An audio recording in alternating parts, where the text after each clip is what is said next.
Hey guys, this is Abby. Welcome to the third episode of our podcast, The Interview Growing with My Fiance. Okay, so today I am with my soon to be husband, Lee. Hi guys. So today, I would like to thank you na for sa pagpapaunlak ng aking imbitasyon. Also, thank you for inviting me. Kahit dalawa lang naman tayo sa Kaya, podcast. kunwari na rin tayo. Okay, so meron ako dito inihandang mga questions. Are you now ready? Very ready. Wow. Sige, let's see. Okay, so number one question. How have you changed since day one? Yan. Medyo mapapaisip ko sa question na yan. Kasi babalikan natin kung paano ba ako and now. Paano ka ba before the relationship started? I think I changed. Naisip ko lang is how happy I am today. Kaysa naman. Sweetie. Kasi dati nakilala mo kami ng palahugot sa office, di ba? Tama ba? Tapos ngiti ka na lang nun kasi Kasi akala ko may pinagdadaanan ka. Pero parang meron din nun, nire-relate ko lang siya sa paghugot. Pero parang hindi ka makapaniwala sa mga hugot na nasasabi ko. Kasi since magkalapit lang naman din tayo ng table. Tapos pag naghugot na ako, parang mapapareact ka sa akin.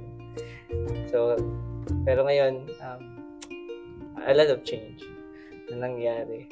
Kasi even our colleagues, mga dating colleagues, ang nagsasabi na iba ngayon yung ngiti mo, iba yung glow mo, dahil nakilala mo din yung fiancé mo ngayon, yung kasama mo ngayon. Ibang-iba ka ngayon kaysa sa dati. Malungkutin, parang hindi agad mamingiti. Parang ngiti ka naman. Tsaka, isa pa sa nabago sa akin is yung patience and understanding ko. Kung dati sobrang ikli lang, magre-react ako pag hindi tayo okay, is magre-react din ako na papatulan ko kung ikaw, papatulan ko sa kapag may conflict, halimbawa may land ka sa akin tapos battle din ako. Pero ngayon parang sobrang improve, sobrang laki ng improvement sa pag-iintindi ko. Kasi pinanghawakan ko din yung What about the pride? Sa pride, sobrang binababaan talaga. Kasi kasi kung hindi mo ibababa yung pride, wala mong bababa sa atin. Parang meron kang kasabihan yun. Ay, wala. Not to mention. Kailangan kong mag-adjust bilang lalaki din. Na siyempre, may mga mood swings ang babae. Okay, can you describe kung ano yung mga characteristics ng isang lalaki sa isang relationship?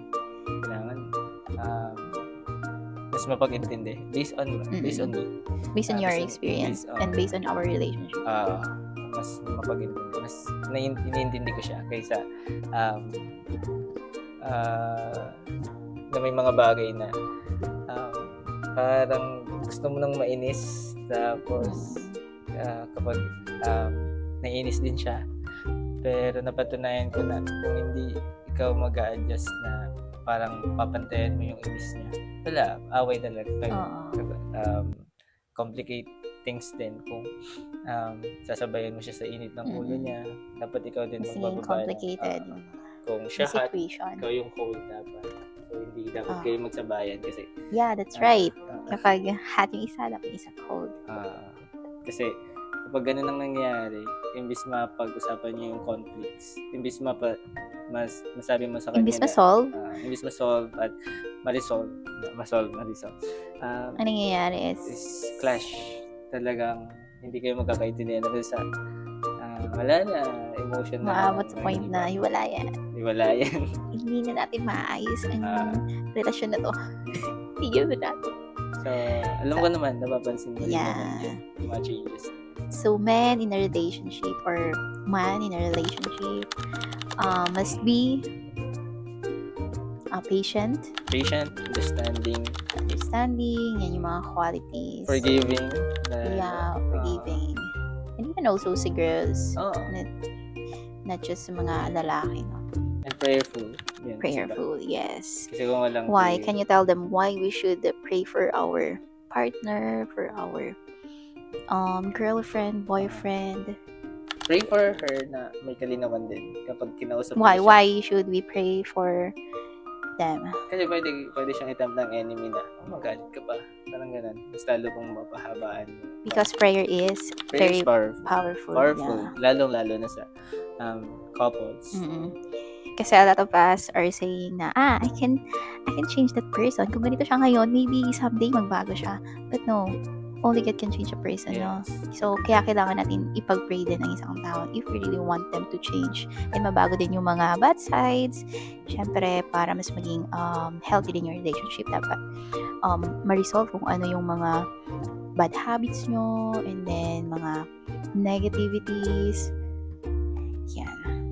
Okay, so patient, dapat understanding, prayerful, forgiving. So these 4. Okay, so thank you for that answer. So here's the second question. How has the way you handle arguments changed? Siyempre, hindi... Paano, i-explain mo na yung dati, kung paano, yung mga nag-start pa lang tayo, paano ba natin i-handle kapag meron tayong arguments? Pero ikaw as lalaki, as a leader, paano mo hinandle yun before, yung nag-start pa lang tayo, and paano mo na hinahandle ngayon?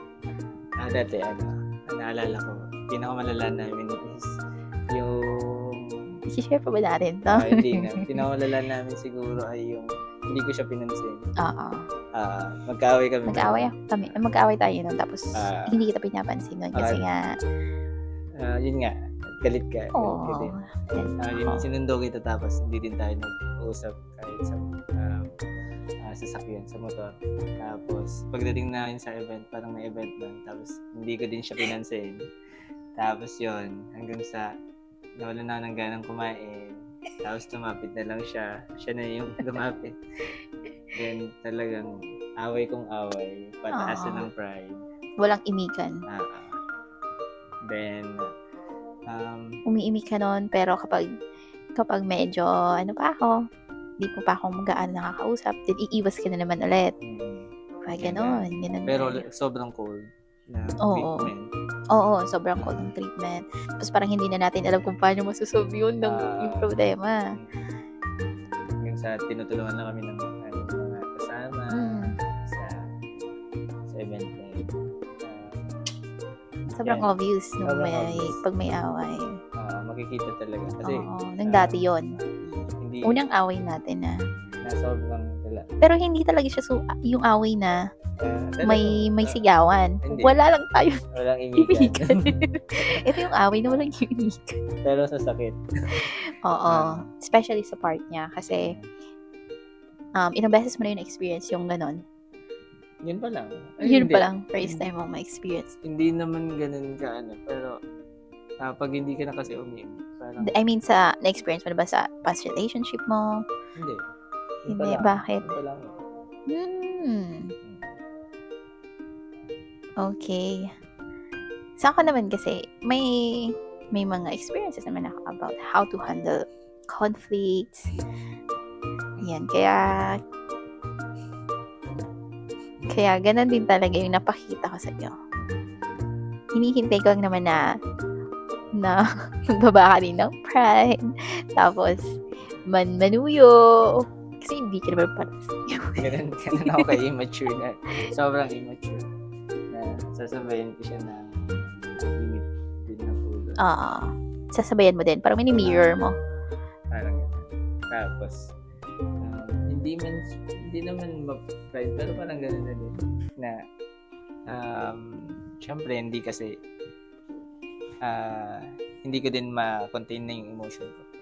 Kaya, ko na lang naman, nahimik na lang. Yes. Magmukmuk doon. Kasi may mga tao din na hindi pa gaano ma-handle yung emotion nila. Kaya, it is also important sa mga mag-partners dyan na dapat you know how to control your emotion. You know how to handle your emotion. Okay, kasi kung medyo mataas yung emotion ng isa, biglang naging nainis, bigla na lang nagalit, walang reason. Maybe they just need little sweetness. Mga ganun lang. Minsan kasi yun na nawawala na lang bigla yung ng galit. At hindi na, may mood swing ba yung mga girls din. And even ata boys, I don't know, may mood swing Hindi din. masyado. Hindi masyado. Oo. May iba, siguro. Pero hindi masyado. Mas halata kasi sa girls. Sa girls. Kailangan talaga si Yuin. Kailangan intindihin. Oo. Yun naman ang nagbago ngayon. Kailangan mo siyang intindihin, kailangan huwag sabayan, kailangan ko yung magsusuyo, at yun yung mga natutunan ko din as naging din niya. Matagal-tagal na din, ilang months, nag 1 year na din, tapos naging fiancé. So, sobrang dami nang nag-change sa ugaling yun. Although, hindi siya madali, kahit paano lumalabas pa din naman siya, pero hindi na ganun talagang ka-cold. Oo. Ganun talaga na hindi mo kayo magpapansinan. Kapag galit siya, hindi mo siya papansinin kasi nasasaktan ka din. Oo. Yeah. What else? Meron ka pa bang sasabihin? Ano ba bang nabago? Kung paano ka mag-handle ng arguments? Pag ano ba siya? Gusto mo ba ma-solve siya kaagad? Dati ba gusto mo ma-solve kaagad? Ngayon? Ako yung may scenarios kasi tayo, di ba, na ako gusto kong ma-solve agad. Ikaw naman, mas gusto mo muna paupain. Kaya hindi tayo nagtutugma ng pag-solve ng argument agad. Pero ngayon, parang mas take a inintindi pause? ko, mag-take a pause na muna. Pero minsan nakukulitan din siya sa akin kasi ako din naman, nag-worry din naman ako. At minsan nahihirapan din siyang sabihin sa akin openly kung ano talaga yung nagawa ko, or ako ba talaga yung may nagawa, or problematic lang naman siya, or wala lang siya sa mood. Ako hindi naman ako talagang hindi ko pa nababasa yung mga actions na gano'n, little actions na isipin ko agad yan, baka may nagawa ko, mag-overthink agad ako. Hindi ka na kaya ng dati na i-overthink mo na hindi mo pa ako tinatanong kung bakit ako ganito. Nag-overthink ka na kagad ng dati. Hindi mo na ako kagad, kasi may time na hindi ko siya pinapansin. Tapos hindi ako ipinapansin. Hindi niya pa nga natatanong kung bakit. Pero ngayon, may changes talaga. Kasi ngayon naman, tinatanong mo na ako kung bakit ganito, hindi mo na ako kinakausap, kung okay lang ba ako. Hanggang sa sabi ko na nga lang sa iyo yung yung reason behind. Pagkalmado, pag ready na siyang sabihin. And kapag sinabi ko naman, may changes. I know na you're really trying to change kung ano yung napansin ko na na hindi okay para sa akin. Binabago. At yun yung maganda sa partner natin. Kung talaga nakikita natin yung changes, willing na baguhin kung ano yung flaws. Yan. The argument. Yan, okay. So here's the third question. Okay, so ito. Hindi ko alam kung may sasagot dito. So, how has your partner made you a better person? Okay. May naging lang ba ako? May impact ba ako sa buhay mo? sobrang dami. Dati kasi parang may magsasabi sa'yo ng kailangan mo i-improve to. Pero ngayon kasi parang as a partner sa akin, parang hindi siya nahihiyang sabihin sa akin kung ano yung mga kailangan ko din i-improve na nakikita niya na masyado kang dito focus pero wala naman masyadong nagagawa. Parang hindi constructive criticism, parang ganun na nakita ko din yun sa kanya. Tapos sobrang impact niya sa akin kapag nag-encourage siya sa akin, kapag hindi din ako, discouraged din ako.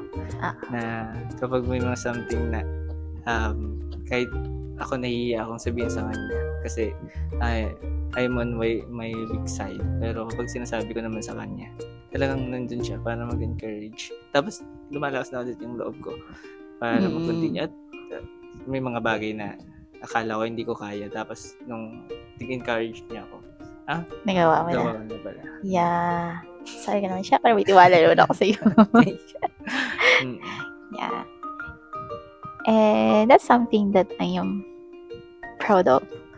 Yung mga nagagawa mo, yung mga bagay na akala mo hindi mo kasi tinatry. Pero alam ko naman na kaya mo yung bagay na yun. Kasi nga, ako nga may mga bagay din ako na napapansin sa'yo na parang kung okay compare ko sa akin, hindi ko kaya yung bagay na to, pero nagagawa mo. At I am amazed. Basta may mga inano kapag sa computers, gumagawa ng plano, at napakabuting thing. Ako hindi ko yun kaya. Pero ikaw kaya mo. Kaya may mga weakness tayo sa each of us. May weakness, may strengths. So, yung weakness mo, ginagawa ko siya as instant na isipin mo siya as weakness mo. Mas ini-encourage kita kasi alam kong maybe someday magiging strength mo siya. Kaya ngayon, yung pagiging editor. Hindi naman talaga. Isa sa weakness ko talaga dati ng high school, college. Hindi ako marunong gumawa ng video. So, kapag may video project, hindi ko na alam kung sino gumagawa ng project? Hindi ko alam. Basta. Wow, hindi mo alam. Siguro nagpapagawa ka. Parang hindi kasi ako talagang hindi sa akin yung video editing. Hindi ako mabuting sa pag-video editing. Pero, nung na-try ko na siya, parang enjoy mo na. Nalagyan mo na ng sound effect. Parang yung mga components na nilalagay lang nila, parang nakikita ko lang. May text. Kung saang part mo siya i-insert yung mga text. idea na parang gusto mo siyang mabuo as parang ka nagluluto. Sunod-sunod na ingredients. Para makompleto mo yung menu. Tapos pag natapos mo kasi yung video, may ibang effect. It's fulfilling. Kaya yung pinakauna yung first. Pero challenging naman. Na-challenge ako sa pag-encourage this sa iyo. Kasi syempre, mag-start tayo from pag-create ng video, ano yung topics natin. Parang ako nga wala akong idea kung ano yung magiging topic natin. Di ba ikaw pa nga pin-research ko na ano kayo yung mga magiging topics natin ngayon. Parang tinanong ko lang siya. Tapos, kasi gusto ko makita din sa'yo yung encouragement. Kung i-encourage mo ba yung sarili mo? Or ako lang yung nag-encourage sa'yo? Kasi iba yung ako yung mag-encourage sa'yo sa in-encourage mo din yung sarili mo. You're trying to help yourself na ma-encourage ka sa bagay na to. Kasi kung ako lang yung interested, parang gagawin ko dyan, sige, ganito, gawin mo na. Parang lahat na lang i-aano ko sa'yo. Ipapagawa. Wala nang, hindi ka na magkukusa na gagawin yun. Diba? Nung last time, hindi naman kita inutusan na, gawin yun, i-finalize yun. Pero ginawa mo na. Almost ready naman na, ready to be uploaded na yung video. So, kaya na-uploaded natin. Actually, wala na akong inayos pa doon kasi alam ko na okay naman na yung pagkaka-edit. Yun na. What else? Ano ba yung something na parang ini-encourage kitang gawin mo din yun? Kasi gusto ko din na marami tayong magawang ng mga bagay-bagay na para mas maging to be better. Fitness. Pero hindi pa masyado. Pero hindi pa namin natatry. Hindi pa niya ako ganun mamotivate. Pero siya kasi, nag-start na siya. Medyo napuputol lang. Pero siya kasi, ang na-inspire siyang mag-workout. Pero sa akin, hindi niya pumapasa. Kaya, masisimulan ko din dyan. Hindi ko lang alam kung paano. Kailangan ko din, sabi niya, iba din yung pag-encourage niya sa akin at pag-encourage ko din mismo sa sarili ko. At yun yung kulang pa sa akin, pag-encourage sa sarili ko mag-workout. Walking, okay sa akin. Kasi kahit ilang beses ko sabihin sa'yo na, maganda tayo this morning, anong ginagawa mo ngayon? Nag-workout ka na ba? Siyempre kung hindi ka naman motivate talaga. So, wala din. Hindi mo talaga siya masisimulan. Mm. Yeah. Okay, so I think this will be the last Last question. How have your future goals changed since being with them? Being with them. Being with you. Being with Siyempre, kung dati ang goals ko is magkabahay, yumaman. Pero sarili ko lang. Pero ngayon, siyempre, ang isipin ko, goal ko, hindi lang para sa sarili ko, kundi para sa amin. Lalo, future ko na din siya, future wife. Siyempre, pagkakasal, ano yung future namin dalawa, anong future ng future children, ano yung future namin together. Siyempre, sobrang pagbabago na. Siyempre, nung makilala parang hindi mo naman yung naisip before kasi nga akala mo nga nung dati, parang hindi na ako magkaka-girlfriend. Baka kita makilala, siyempre. Ayun. And, kung paano ko paayusin din yung sarili ko para at least maging maayos din kami. Kapag inayos ko kasi yung sarili ko, syempre, dami na din yung partner mo. And, syempre, date to marry naman ako. Kaya alam ko naman na kapag nakipag-date na ako sa kanya, kapag pinurso ko din siya. Kasi hindi naman na yan, take note of that. Date to marry na, guys. At my age 30. So, hindi na laro-laro to. Yeah, kasi if you enter into a relationship, dapat seryosohin. Yeah, it's a commitment. Kaya dapat maging seryoso. Kayo, maging seryoso kayo sa mga magiging partner. Hindi, kasi parang na din, lesson. Lesson na din sa mga nakikita natin sa other relationships. Naging failed relationships na sobra yung nung una, sobrang close, sobrang daming nila, sobrang in love, ganon. Sobrang yung love na pinapakita sa isa't isa. Pero, soon, ilang years, ayun, biglang naging nag-fade. Biglang nawala yung love. Ang love kasi, syempre, ang love, matitest siya ng commitment. Siyempre, ang feelings pa iba-iba. Pero kung committed ka, na kahit nag-aaway kayo, kahit may arguments kayo, pipiliin mo ba din ba siya araw-araw? Sabi nga ng Ben and Ben. Kaya, ano ba nun, pipiliin pa din araw-araw. At sa Bible, di ba nakasulat naman yun na sa commitment? I don't know lang kung sa anong exact verse. Hindi, about naman kasi yan. For husband and wives, for family, sa Ephesians. Ganon. Utos doon is the wives should submit to their husband. And the husband should love their wives as Christ loves the church. The wife should love Hindi. Husband should love his wife just as Christ loved the church. Parang ganun. And also the children. May mga andin din. At sobrang maging tulong nun na rooted din kayo in the word para at least may guide. Di siya date to marry. Date to marry lang dahil gusto mo lang may makasama sa habang buhay. Pero dahil gusto committed siya at pinagkatiwala din yung taong siya. Pinagkatiwala siya sa akin ng Lord. So, kailangan ko maging committed na alagaan din siya. Ang gala ko hanggang ako yung nabubuhay. So, wala nang ganun. Wala nang, parang fling-fling lang na. Hindi na to. Fling-fling. Tapos kapag nawala na yung love, hiwalayin na lang. Ayoko na. Based on feelings lang naman kasi yun. Kung mawawala yung love. Yes. But if hindi nakamahal-mahal yung taong partner, yung taong kasama mo, pero everyone deserves to be loved, di ba? Everyone. Siyempre naman, hindi deserve ng kahit sino man na saktan. Yes. O baliwalain yung pag-ibig. Yes. Even naman ako, ayoko saktan. At hindi naman yan. Depende sa decision. Love is also a decision. Depende sa decision. And a commitment. Okay, so that's the last question. So thank you so much Thank you. for those wonderful answers of yours.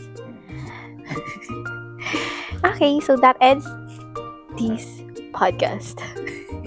Okay, so thank you guys. Thank you for watching. So don't forget to subscribe and like and then tap the notification button to para mas lagi kayong updated sa aming latest Latest videos. videos. Thank you for watching. Bye!